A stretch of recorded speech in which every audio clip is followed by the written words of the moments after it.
It's been a week since I started doing this challenge, and today I want to share why it matters that you keep your receipts and have proper documentation process. Number one is because it helps in keeping accurate financial information, because the paper trail will help you verify every transaction. Number two is tax compliance. When it's time to file taxes, receipts are vital in substantiating your deductions. Number three is expense verification. Proper documentation allows you to cross-check every transaction and verify those expenses. Number four is better budgeting.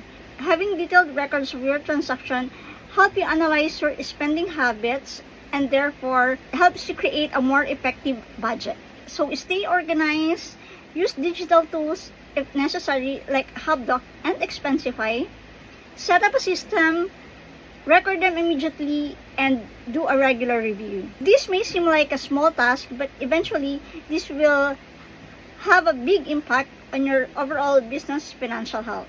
For more bookkeeping tips, you can follow me in my socials. Or if you need help in your bookkeeping, you can check the comment section where you can book a call.